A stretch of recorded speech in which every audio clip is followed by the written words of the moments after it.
Dans cette vidéo, nous allons vous expliquer plus en détail le lien entre le périnée et les abdominaux. Pour ce faire, nous allons utiliser une modélisation avec un tube de dentifrice.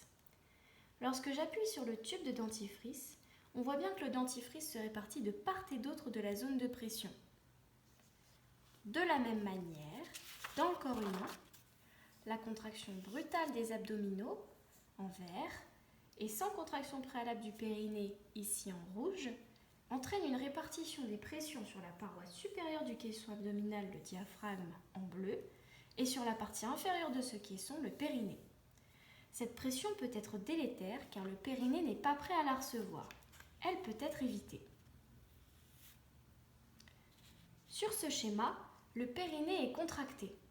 Lors du travail des abdominaux, la force du périnée résiste à la pression exercée. Cette fois-ci, le périnée est prêt à recevoir la pression, elle n'est donc pas délétère. Le diaphragme, en bleu, est un muscle qui permet l'inspiration. Quand il se contracte, il s'abaisse et les poumons se remplissent d'air. Au contraire, quand on souffle, il remonte. L'expiration correspond donc à une remontée des pressions dans le caisson abdominal vers le diaphragme.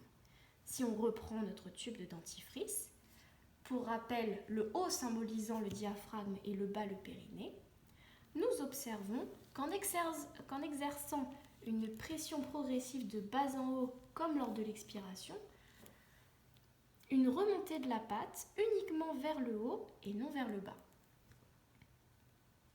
Un autre facteur est délétère pour le périnée, c'est la contraction brutale des abdominaux. Les exercices doivent être faits lentement. On commence tout effort par une contraction préalable du périnée, qui correspond à une remontée de ce dernier. Mais comment je sens si mon périnée est contracté ? Votre périnée est contracté quand vous retenez une envie pressante d'uriner ou que vous retenez un gaz. En pratique, si vous placez votre main à plat entre les jambes, en étant assise dessus, vous sentez que votre périnée fuit votre main lorsqu'il se contracte. En résumé, 3 facteurs pour des abdominaux adaptés tout en protégeant son périnée, c'est 1. La contraction préalable du périnée, 2. Faire l'effort lentement, et 3. Faire l'effort sur le temps expiratoire en soufflant le plus longtemps possible.